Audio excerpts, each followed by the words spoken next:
Por que essa região leva o nome Maringá Velho?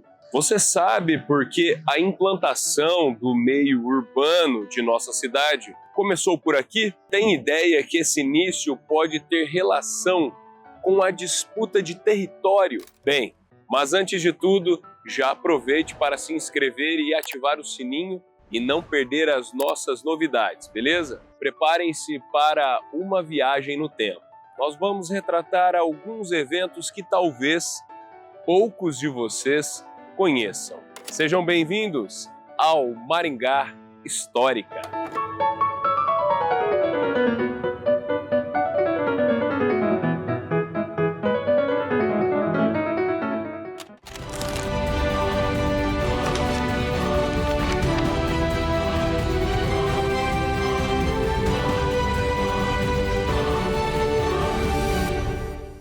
Como já destacamos em outros vídeos, os primeiros lotes do território de Maringá foram comercializados ainda no final da década de 1930. Eram propriedades rurais, distantes do primeiro núcleo urbano que seria implantado pela Companhia de Terras Norte do Paraná nos anos seguintes.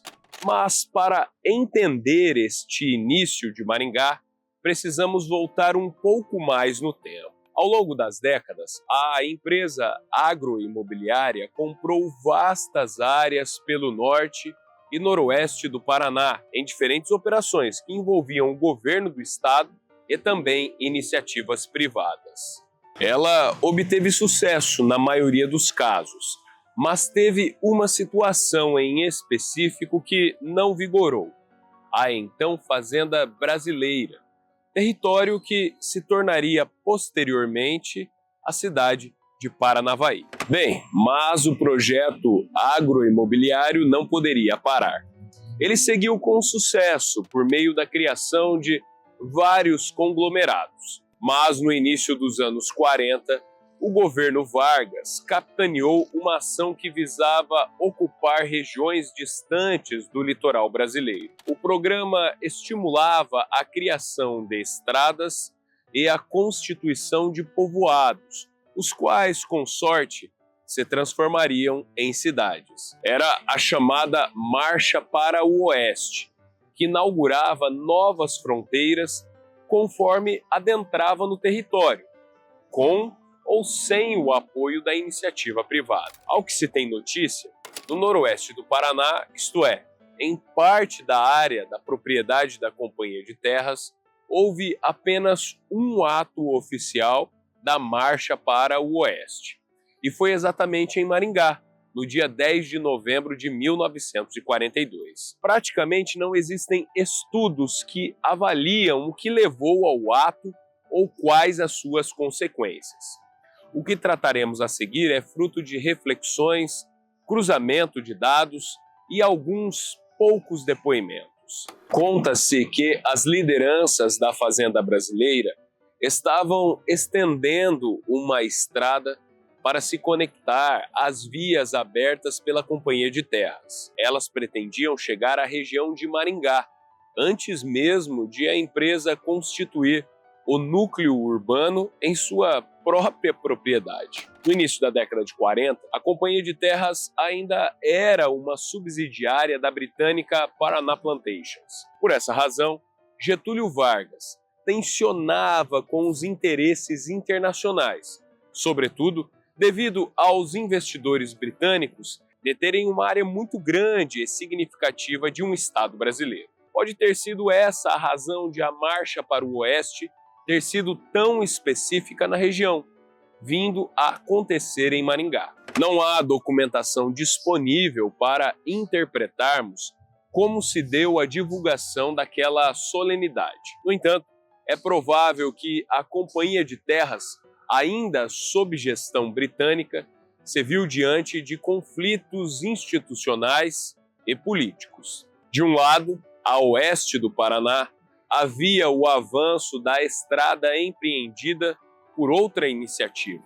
De outro, a leste, se aproximava a chegada do Estado nacionalista, que demarcaria terreno sobre sua propriedade ainda não urbanizada. O tempo era curto, Não por menos, o engenheiro e gerente da empresa em Londrina, Aristides de Souza Melo, foi incumbido de elaborar o projeto urbanístico do futuro núcleo urbano de Maringá, que já tinha seu nome demarcado em mapas desde a década anterior. Originalmente, a proposta previu uma avenida principal que cruzaria 6 quadras margeadas e cortadas por 6 ruas.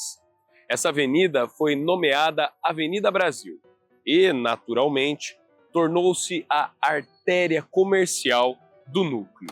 Estruturada a ideia, a Companhia de Terras, assim como já havia feito em outros de seus empreendimentos, viabilizou a construção de um estabelecimento de hospedagem e ainda uma rodoviária, ambos inaugurados na Avenida Brasil, esquina com a Rua Jumbo, hoje Lafayette da Costa Tourinho, no mesmo dia do lançamento da pedra fundamental da futura cidade. O Hotel Campestre foi arrendado por José Ignácio da Silva, conhecido como Zé Maringá.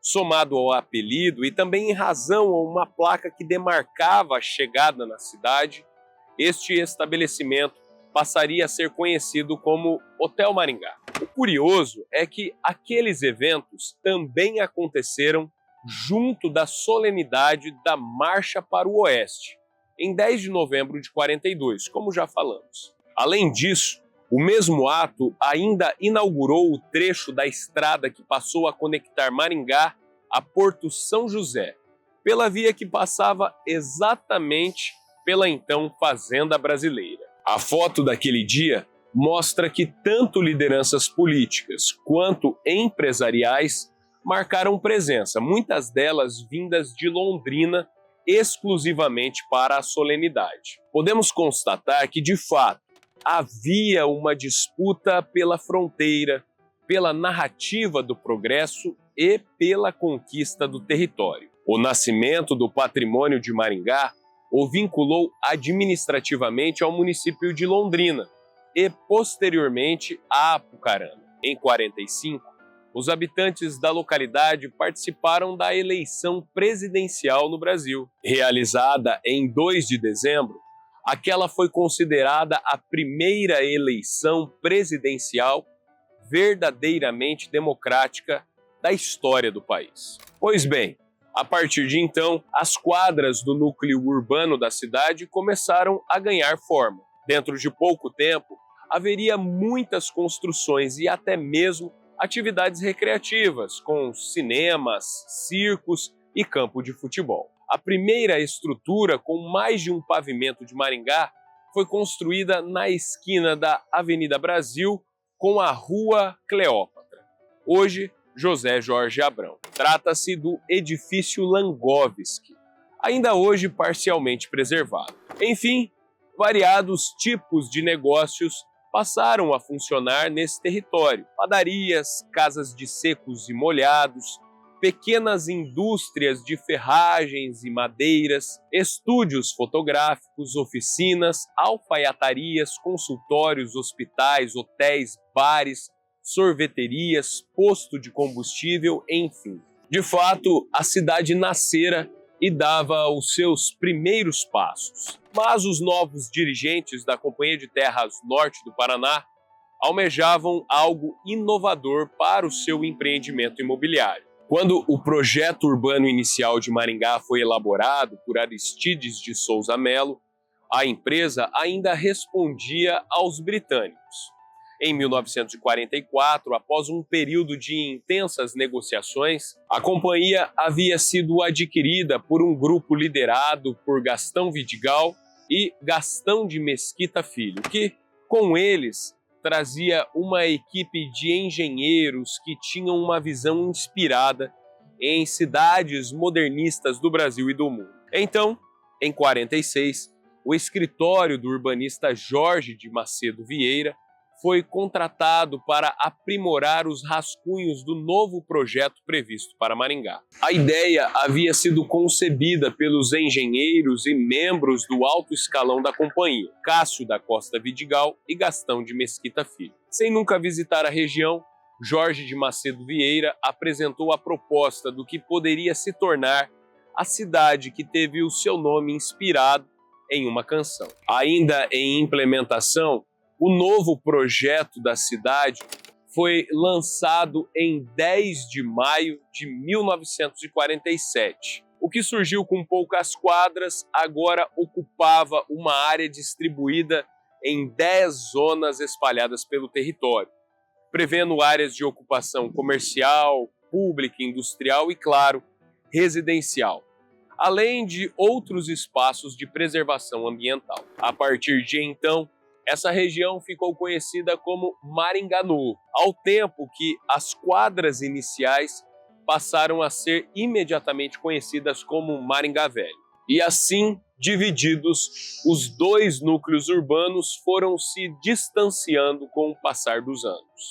Agora vem cá, outra grande curiosidade que ainda precisamos investigar sobre essa fase é que entre 1942, quando teve início o núcleo urbano inicial da cidade, até 46, a Companhia de Terras não havia formalizado nenhuma venda nessa região. Sim, tínhamos residências e comércios, enfim, mas certamente as estruturas ocupavam os lotes em caráter de concessão. Aliás, nós consultamos todas as fichas de vendas da empresa e nenhuma delas tem registro anterior a 46 de vendas nessa região. Curioso, não é mesmo? Viram que interessante como esses eventos se deram em uma perspectiva de disputa pela reocupação e pelo posicionamento estratégico e comercial do território. Você sabia desses bastidores do surgimento de Maringá? Se gostou, curta e compartilhe este episódio com seus amigos e familiares. E vocês já sabem, a história em tudo que vemos. Um abraço e até a próxima!